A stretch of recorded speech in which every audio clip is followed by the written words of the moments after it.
Right now at 6, a U.S. Senator from Oklahoma responds to reports of flag vandalism in Miami.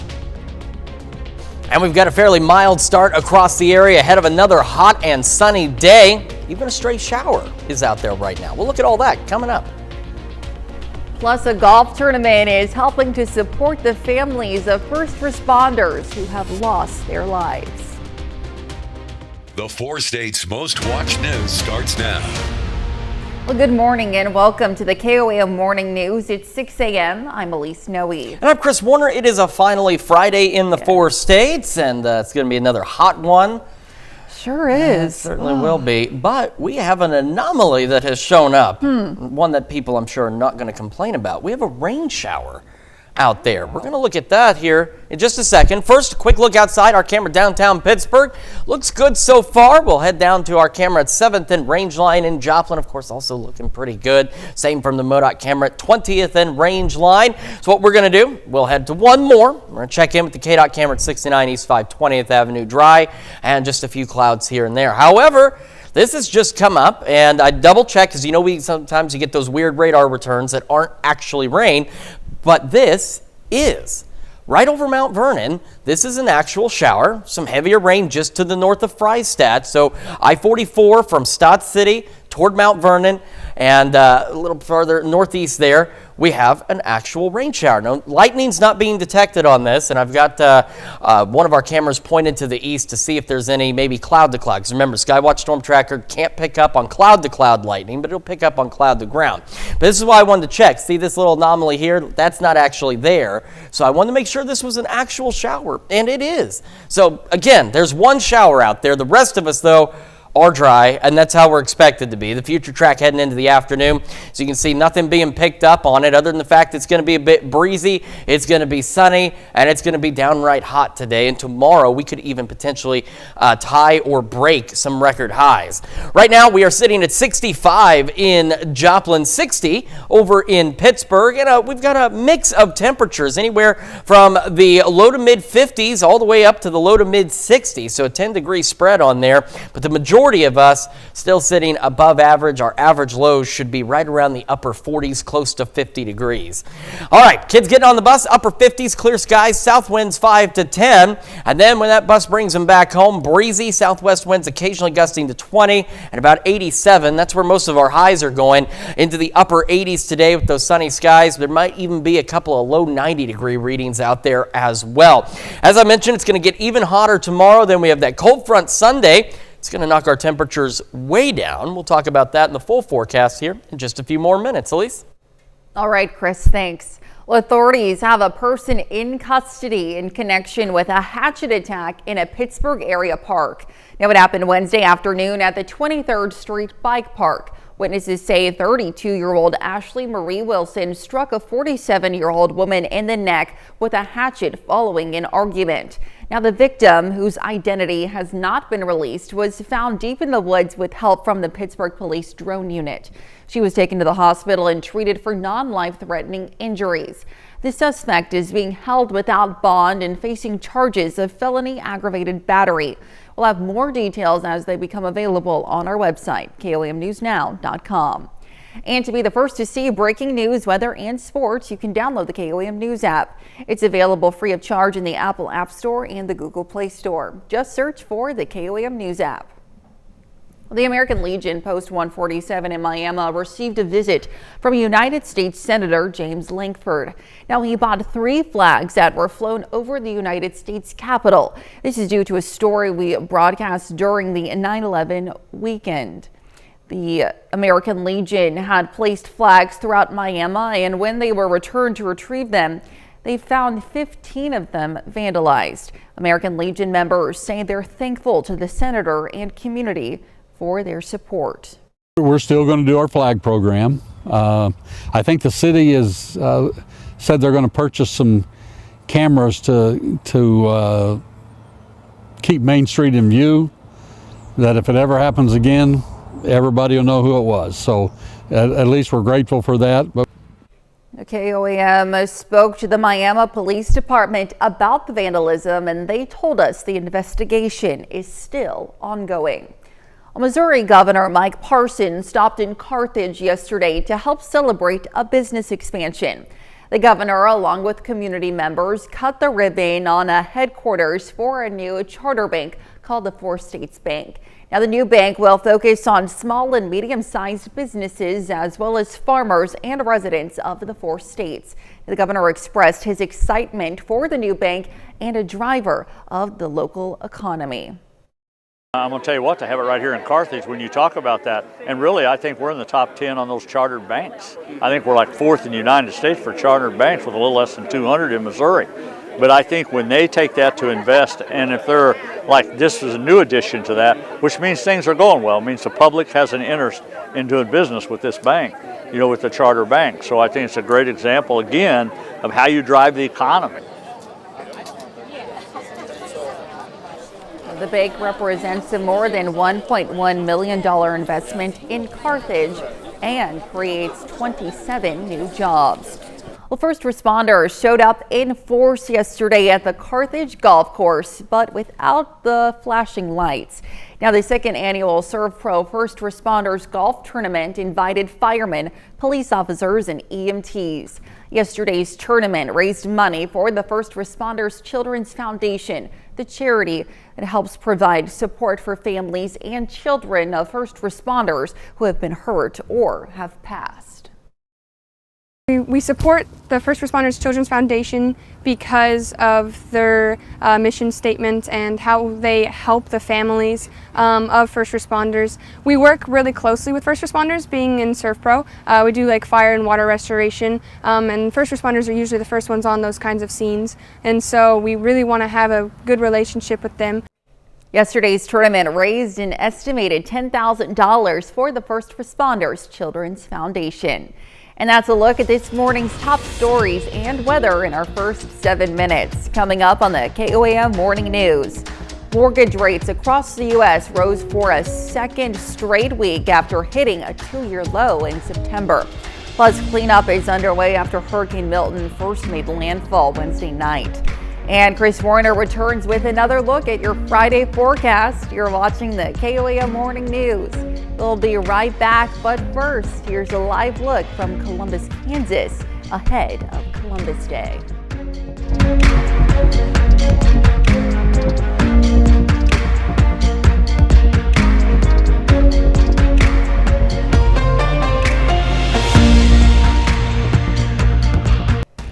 Topping Nation Watch this morning. Some unwelcome news for prospective home buyers. Mortgage rates rose for a second straight week. Mortgage financing provider Freddie Mac says the average rate on a standard 30-year fixed mortgage was 6.32% for the week ending October 10th. Now, it's the second straight week rates jumped higher after falling to a 2-year low last month. Mortgage rates had been steadily trending downward since the spring. The Federal Reserve cut rates last month, hoping that mortgage rates would continue their downward trend. But economic data on a stronger than expected job market caused bond yields to jump last week. Mortgage rates track the 10-year Treasury yield. Well, Social Security recipients will see their monthly payments inch up by only 2.5% next year. The steady decline in inflation limits the annual cost of living adjustment, according to the Social Security Administration. Now, big picture for nearly 68 million retirees, monthly payments will go up by about $50 to a little under $2,000 beginning in January. The new payments will feel like a small adjustment compared to the 8.7% adjustment in 2023. Now, the annual adjustment is based on inflation metric from the third quarter of the year. That metric has cooled since hitting a 4-decade high a couple of years ago. The Internal Revenue Service says it's making progress on backlog pandemic-era tax credit claims from businesses, and hundreds of thousands of business owners should start getting the aid soon. The federal agency said Thursday processing is underway on about 400,000 of the employee retention credit claims worth about $10 billion. The IRS didn't give a concrete timeline, but said it's accelerating work on the claims. Now, the program was created early in the pandemic to help small businesses keep paying their employees during the shutdown. However, the IRS had paused reviewing claims in September of 2023 due to a high number of ineligible or potentially fraudulent scams. Well, now to Florida, where cleanup is underway after Hurricane Milton first made landfall Wednesday night. The storm is being blamed for at least 16 deaths and spawned at least 20 tornadoes. More than 2 million residents are still without power this morning, according to the website poweroutage.us. Christiane Benavides has more from St. Petersburg as people begin to pick up the pieces from the second major storm to hit the state in just 2 weeks. This was home. Residents in Florida returned to get their first look at the destruction caused by Hurricane Milton. I'm just gonna come and just rip away your whole life. You don't think about that. Home is gone. So home ain't home no more. So yeah, I'm very emotional. The storm, which also spawned a series of tornadoes, scattered boats, ripped apart homes and businesses, and left entire communities underwater. The governor says more than 300 people were rescued, including this 14-year-old boy, after he was spotted floating on debris. Christian Burke rode out the storm at home. It is chaos outside. He says he won't do it again. I felt like I'd just been through an incredible roller coaster ride, but it's over. I'm done. Here at Tropicana Field, home of the Tampa Bay Rays, the stadium's roof was meant to withstand up to 115-mile-per-hour winds, and yet still, Milton's winds were able to shred it.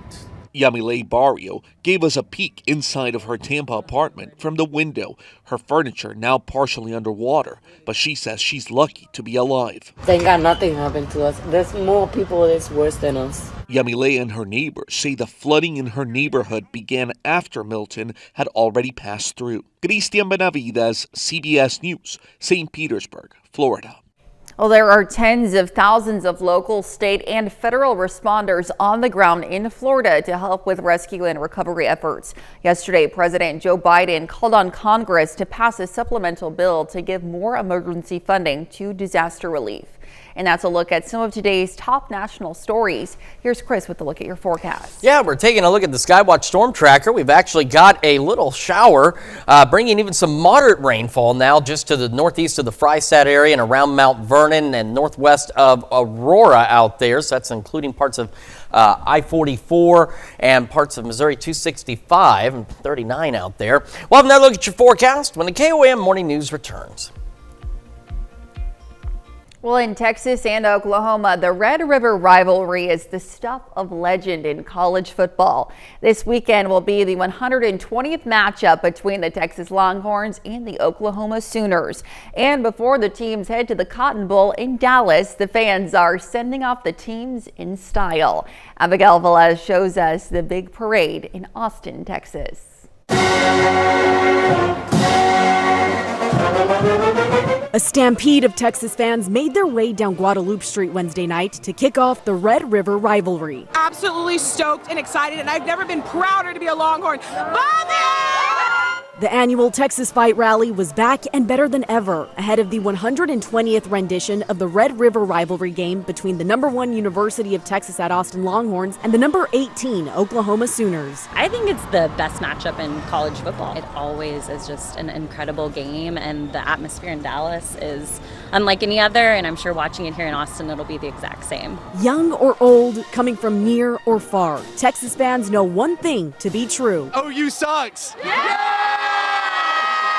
Since 1928, UT Austin and OU have met in the neutral territory of Dallas for the football showdown. This year, though, the Longhorns enter the Cotton Bowl ranked #1 in the nation and in the SEC for the first time. Adding to the hype, they're the only undefeated team left in the conference. We can't be more excited for Saturday. I know these guys have been working hard all year, and I can't be more proud of them for what they've done to get us to this point. 8 of the last 10 Red River rivalry games have been decided by a single score. So Coach Sark has one message for fans. I need you to pace yourselves, okay? Pace yourselves. because we need you in the fourth quarter. As tradition goes, the rally ends under the UT Tower. But for the Longhorns, this is just the beginning. And it's an honor to wear the burnt orange and just go out there and play in front of you at a Red River in a hostile environment. We know you guys are going to bring the juice for us, and we're going to make sure we follow behind Sark and we bring the juice for you guys. The game is Saturday at the Cotton Bowl in Dallas, and kickoff is at 2:30 local time. All tickets are still available, but it'll cost a bundle. Prices range from $300 to $1,800 each. Now here's Chris with a quick look at your forecast. Yeah, taking a look outside from our camera in downtown Pittsburgh, we are looking pretty good. Most of us dry. We do have a stray shower out there, though. We'll take a look at that shower. Talk about a cold front on the way this weekend when we come back.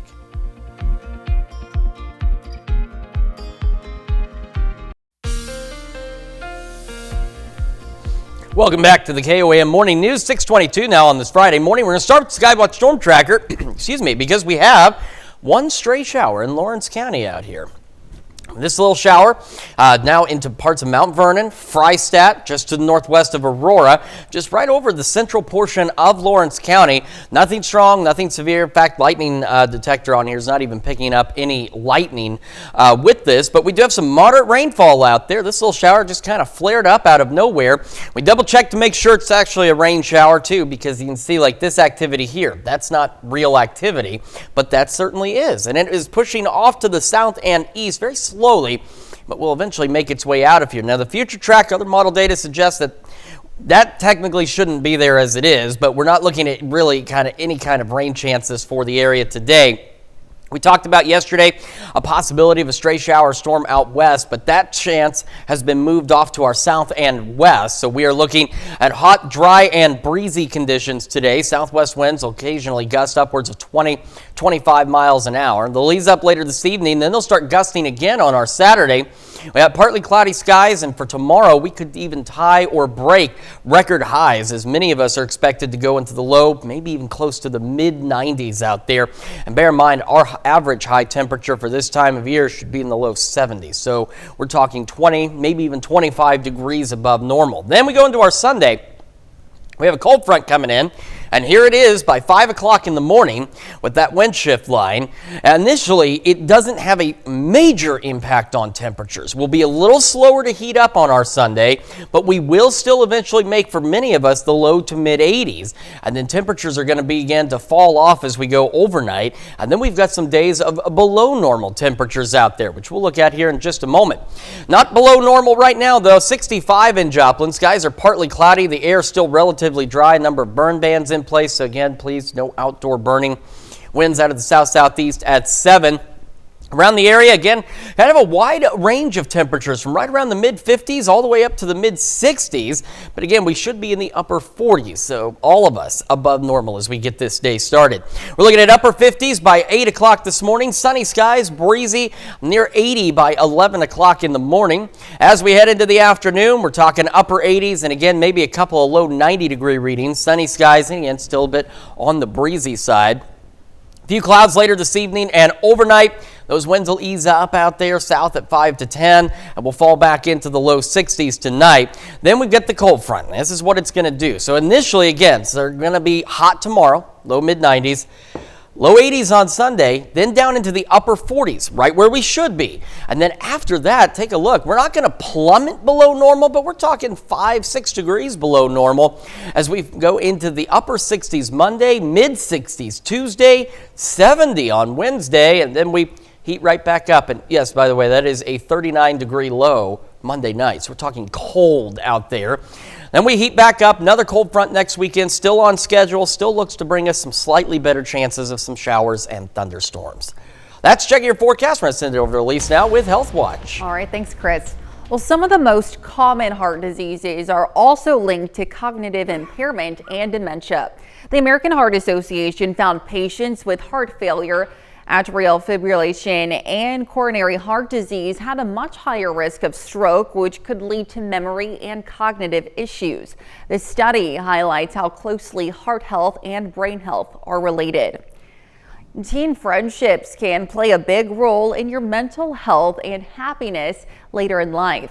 A study in Frontiers found teens who felt socially accepted grew up to be adults with less social anxiety and aggression, better relationships, and even better physical health. The early teen years around age 13 were the most impactful. And understaffed hospitals have greater rates of infections. A study in the American Journal of Infection Control found nearly 80% of hospitals didn't have the proper staffing to prevent healthcare related infections. Now, these include infections linked to surgeries, blood draws, and catheters. The study authors say it's clear there's a direct link between staffing levels and patient health and safety. And that's a look at some of today's top health stories. We'll be right back.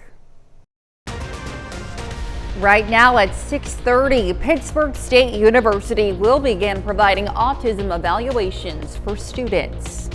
And we've got one stray shower out there this morning. Otherwise, a hot and sunny and breezy day ahead of us. So look at that forecast. Get you out the door. Coming up. Plus, a business in Joplin hopes to light up some Route 66 inspired business with a new neon sign. The 4 States Most Watched News starts now. Well, good morning and welcome to the KOAM Morning News at 6:29. I'm Elise Noe. And I'm Chris Warner. It is now Friday, October the 11th. Yes, here we are. It is Friday. Finishing up another week of October. It certainly doesn't seem like we're finishing up another week. Yeah. Oh. It's more like we're finishing up another week of September Yeah. out there. And it's going to be even hotter tomorrow. We could even tie or break some record highs for Saturday, which is just Wow. absolutely wild. But right now, we're still above normal significantly, but at least it's not hot out there. And this is a quick look outside from our camera in downtown Pittsburgh. Looking fairly good so far this morning. Same from our camera at 7th and Rangeline in Joplin. Got just a few clouds here and there. MoDOT camera 20th and Rangeline. Looking back to the southwest. Looks pretty good too. And we'll head over to the KDOT camera, 69 East 520th Avenue. It's looking very good as well. Of course, that's just south of Pittsburgh. Then in Lawrence County, we have that. It is a shower, and it is only one. And it's a little bigger than it was when it first started, but well, it's not moving. But that's okay. You can still see it. So Mount Vernon's still getting in on it. This up here by Red Oak, this is not actually happening. That's a bad radar return. But heading into Aurora now, this is pushing off to the south and east. And it's just one little shower that flared up and will eventually be out of here. And wasn't showing up on any, of course, the computer model data this morning. We don't have any other rain chances, unfortunately. We were hoping for maybe a stray shower or storm out west today, but that chance has been moved off to our south and west. So it's just going to be hot, breezy, and dry as we head into our Friday afternoon. Quick look at temperatures. We are sitting at about 65 in Joplin. Come down a little bit in Pittsburgh, down to 58. And we do have a wide range of temperatures this morning, from the low to mid 50s all the way to the low to mid 60s out there. But either way you paint it, we should be in the upper 40s. So some of us a little closer to normal, say Jay, for example, sitting at 53, but still not where we should be. Kids getting on the bus this morning, clear skies, upper 50s, south winds around 5 to 10 miles an hour. And when that bus brings them back home, it's going to be a bit breezy, still sunny. Upper 80s, southwest winds 10 to 15, occasionally gusting 20, 25 miles an hour. I will have those gusty winds through the day. Temperatures 10, 15 degrees above normal as we go into the upper 80s, maybe even a couple of low 90-degree readings. As I mentioned, tomorrow we could tie or break some record highs, and then it's going to get downright cold compared to where we're going to be on our Saturday with the cold front coming in. We'll talk about that here in just a few more minutes. Elise? All right, Chris, thanks. Well, Pittsburg State University will begin to provide autism evaluations for children ages 1 through 6. Now, they hope to address the need for this service in the area. KOAM's Melissa Alexis has more. This will provide another avenue for families to access an autism evaluation. Pitt State University is planning to provide autism evaluations for children. They want to help fill the demand for this kind of service in the community. Several hours away to obtain a diagnostic. And so the places in this area that do provide diagnostic services have wait lists that are over 100 kids long. One of the methods they plan to use for their evaluations is through play and activities. A lot of assessment booklets and kits. We'll have them come in for 2 days of assessments. So perhaps coming in on a Monday morning where they do some parent interviews, and then we'll do some assessments with the child. This will help children in need of the service and will also benefit Pitt State students by providing them with hands-on learning experience with psychology before they enter their careers. Offers them an opportunity to learn how to engage with children and families who are affected by autism, and just really gives them a lot of skills and makes them more well-rounded to go out as a professional into the field. Their experiences, how well they learn how to complete the assessments and collect data, how well they are able to interact with families and do some of those different parts of the evaluation process. This evaluation is meant to help families on their journeys to getting their child a full diagnostic confirmed by a pediatrician. Reporting in Pittsburgh, Melissa Alexis, KOAM News. They hope to begin providing this service by 2025. And the project and necessary materials will be purchased through the help of a grant. Well, voters in Pittsburgh had the opportunity to meet with candidates one-on-one yesterday ahead of the election. Those on the ballot running for local and state offices came together for a nonpartisan event hosted by the Pitt State Education Association. Attendees were encouraged to ask candidates questions and learn about their policies. Well, nearly 200 students turned out for the annual Keys Summit at Pitt State. This one-day event designed to inspire and empower young adults featured motivational speaking, hands-on workshops, a career expo, and an elevator pitch competition. Event organizers say they hope the event inspires young adults to find a future in Kansas. Like they feel inspired, number one, and really motivated to go back to school. But also, I think the number one thing that we want to create in this opportunity is them to be aware of the opportunities that are here in Kansas, whether that be educationally or occupationally. We have kids that are going to go through that traditional college pathway, whether that's at a community and tech college or if it's going to be a four-year college. Elijah Dormius, founder of the I Am Foundation, delivered the keynote address about overcoming adversity and building a bright future. Well, cast members from the hit movie Napoleon Dynamite made a stop in Miami, Oklahoma last night. A film screening and a question and answer panel took place at the Coleman Theater. The interactive event happened around the 20th anniversary of the film, which made for a night of celebration, nostalgia, and of course, laughter. We all thought it was going to be like a quirky indie film that only like nerdy film people would get, but everybody seemed to love it. Teenagers, kids, parents, grandparents. And so we're just super excited that all these years later, we feel like this movie can still speak to all those different generations. So let's keep the love going. Efren Ramirez visited us in the KOAM studio yesterday morning. You can see his interview with us on our website, KOAMnewsnow.com. Well, downtown Joplin will soon light up some brand new neon. Sign Brothers of Pittsburgh and CDL Electric are installing the new sign for House of Speed. The business will feature Speed dealer custom parts, which have been made for decades in the Joplin area. That's a dream come true for sure. As a kid, growing up running mini bikes and dirt bikes, to actually build motorcycles and motorcycle parts for a living, it's living the dream for sure. They'll also have custom pieces for motorcycles, limited edition gear, and sell Route 66 items. The business hopes to be a feature of downtown Joplin and Route 66. House of Speed will open before the end of the year. And downtown Miami has transformed into a corral as bulls take over the streets. Rodeo Miami hosted the Route 66 Bull Bash last night. Bull riding is taking place on Route 66 just outside of the historic Coleman Theater on the city's Main Street. People there were also encouraged to come and enjoy the free fan zone featuring a block party, food vendors, and shopping. There was also a concert by Kenny Ray Horton. Now, the city closed down blocks of Main Street for the event, but patrons were reminded that many of the businesses have backdoor accessibility so they could continue shopping.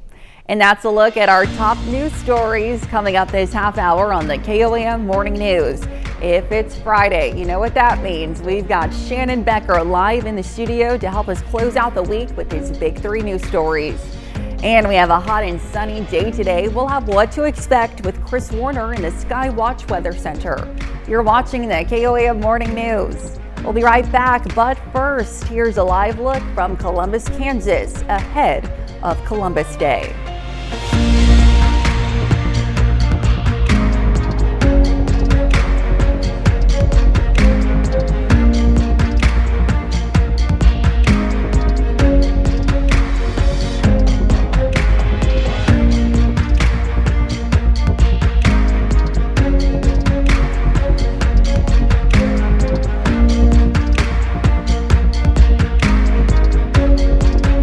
Welcome back. We've got Shannon Becker in the studio with his big 3 news stories of the week. Happy Friday, Shannon. How are you? Good. How are you? I'm great. Let's take a look at the big 3 live and local stories of the week. This week, a story we've covered since the day it occurred. We've told you first about a fatal hit and run crash just the western edge of Galena in August of last year. So now more stories are coming out. The evidence that the Kansas Highway Patrol has built a case against a Joplin boy and his father, a doctor in Joplin.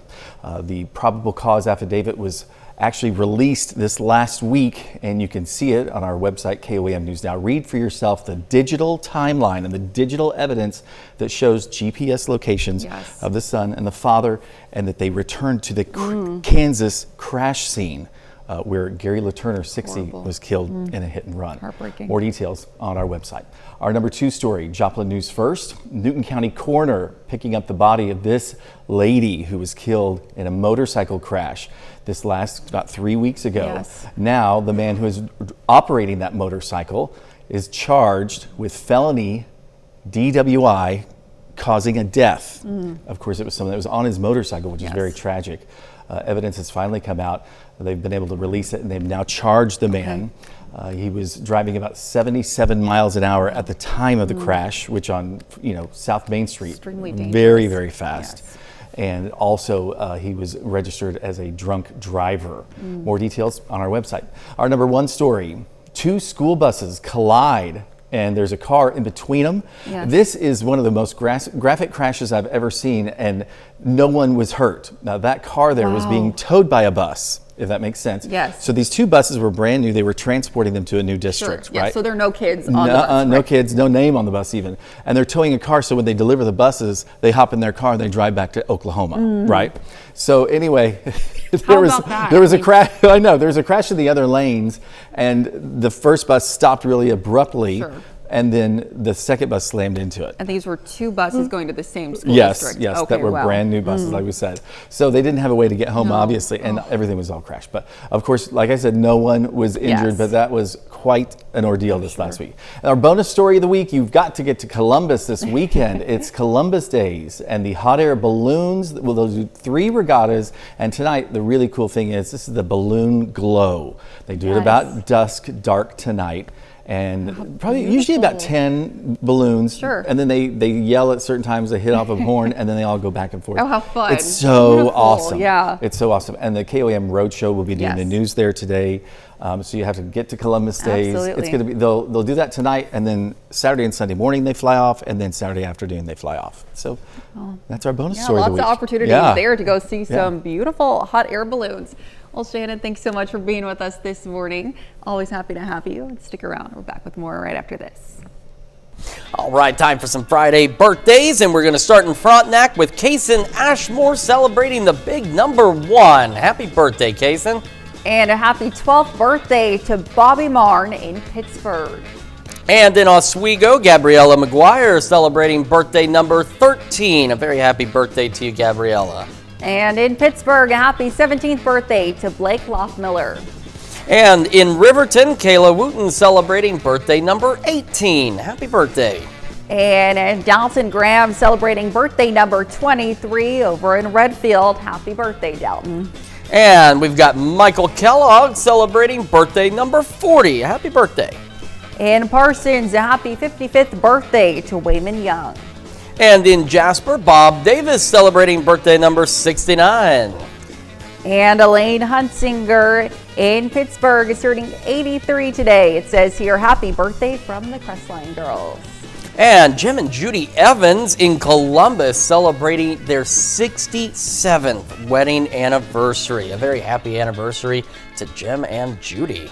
And continuing our list, also in Columbus with a happy birthday to Patrick Richardson. All right, another great list of birthdays and anniversaries. And of course, we know you want to celebrate with us. Elise, what do they need to do? Go ahead and submit those birthdays and anniversaries to birthdays@KOAMnewsnow.com. Be sure to include those wonderful photos and messages, and to of course meet the deadline that you see there at the bottom of your screen. Certainly essential to meet that deadline. Let's start with the Skywatch Storm Tracker, and here's why. We have a shower out there. Did not show up on any of the data this morning. So, you go down to the technical sense of the shower, and it shouldn't be there, but it is, and I guarantee you, nobody is complaining. So it's now starting to sink into parts of Berry County. It's in the southern half of Lawrence County, started around the Mount Vernon and Stott City area, and is pushing to the south. I don't know why this isn't letting me move it, but that's okay. So it's just to the east of Monette. Couple of light sprinkles around Freistatt, rolling into Aurora right now, and a slightly heavier rainfall just on the eastern edge of this thing, getting ready to exit our immediate viewing area to pass just south of Republic. So it flared up, and it's just kind of drifting off to the south and to the east. And we have another little sprinkle in north central Newton County out there as well. The rest of us, though, are dry and with clear skies. Just a few clouds out there near where those showers have been this morning. We're not expecting anything else though today. I know yesterday we talked about the possibility of an isolated shower or storm in our western counties today. That chance has been shifted to our southwest, so it is out of the picture for today, where it's going to be hot, dry, and breezy, which I know nobody at home wants to hear that. Our drought conditions were now at extreme levels across a good portion of the region. We need rain. It's going to take a lot of rain to help, and at least over the next few days, no rain on the horizon. It will be breezy today and tomorrow, though. Today and tomorrow, southwest winds gusting upwards of 20-25 miles an hour. We'll have partly cloudy skies on our Saturday. Tomorrow, though, is the day we could tie or even potentially break record highs as we go about 20 to 25 degrees above normal. Our average high for this time of year is low 70s. We're looking at low, maybe even mid 90s for highs on our Saturday. But then Sunday is going to change things, albeit temporarily, as a cold front passes through in the morning. So you can see right here where that cold front is. Now, initially, the biggest change we're going to notice is going to be the north winds, and then we're going to be a little slower to warm up. Some of our northern counties may only make the upper 70s, but the majority of us are looking to make the low to mid 80s Sunday, and then temperatures will begin to drop overnight, and then we're looking at below normal temperatures beyond that. We'll talk about that a little later. All right. Partly cloudy skies in Joplin. Look at the light on some. Makes these clouds look kind of neat there, doesn't it? 65 is where we're sitting, and also keep in mind our average low should be into the upper 40s. We are upwards of 20 degrees above that almost in many locations. We've got a wide range of temperatures. 51 in Jay. You are the closest to being normal out there, but still technically above. And then we've got mid 50s all the way to the mid 60s as we get this Friday started.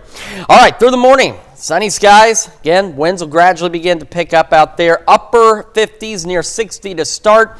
And we'll be pushing near 80 degrees by the time we hit 11 a.m. And again, here's where our average high should be.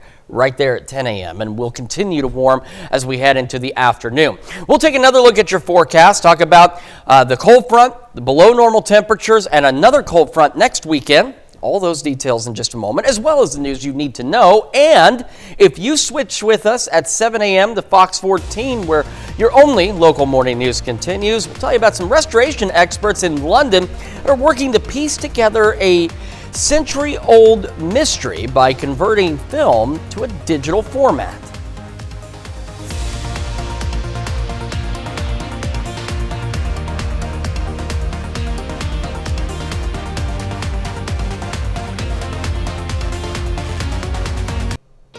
Well, here's a check of today's top headlines, the news you need to know before you head out the door. Pittsburgh authorities have arrested one person in connection with a hatchet attack at the 23rd Street Bike Park Wednesday afternoon. Now, witnesses say a 32-year-old Ashley Marie Wilson struck a 47-year-old woman in the neck with a hatchet following an argument. The victim was found deep in the woods and was taken to the hospital and treated for non-life-threatening injuries. Wilson is being held without bond and facing charges of felony aggravated battery. Voters in Pittsburgh had the opportunity to meet with candidates one-on-one yesterday ahead of the election. Those on the ballot running for local and state offices came together for a nonpartisan event hosted by the Pitt State Education Association. Now, attendees were encouraged to ask candidates questions and learn about their policies. And first responders showed up in force yesterday. The second annual Serve Pro First Responders Golf Tournament took place. The tournament raised money for the First Responders Children's Foundation. The charity helps provide support for families and children of first responders who have been hurt or have passed. An estimated $10,000 was raised. And that's a check of today's top headlines, the news you need to know before you head out the door.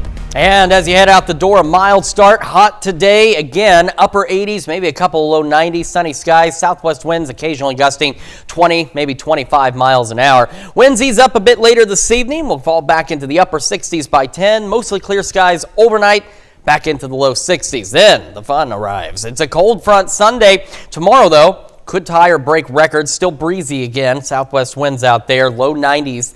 Low 80s Sunday. And take a look at that, upper 40s Sunday night, upper 60s Monday, mid 60s Tuesday, about 70 Wednesday, and that's upper 30s, low 40s Monday night. It will very, very much feel like fall, but it's brief. We heat back up. Another cold front next week, still on track to bring us cool temperatures and some slightly better rain chances out there. So we're still hoping for that one. Quite the roller coaster there. It certainly is. All righty. Well, coming up today at noon, we're making Lincoln's lemon custard pie in the Mr. Food Test Kitchen. And your morning news continues on KOAM with CBS Mornings. The destruction from Hurricane Milton is widespread and expected to cost home and business owners tens of billions of dollars.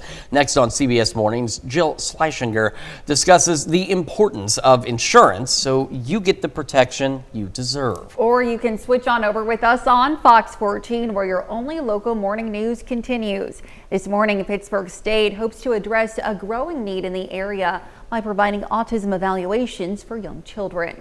And Shannon Becker back in the studio, of course, with the big three stories of the week. However, that's going to wrap it up for us for now for this week. We'll see you back here Monday morning at 5 a.m. And we'll see you today at noon.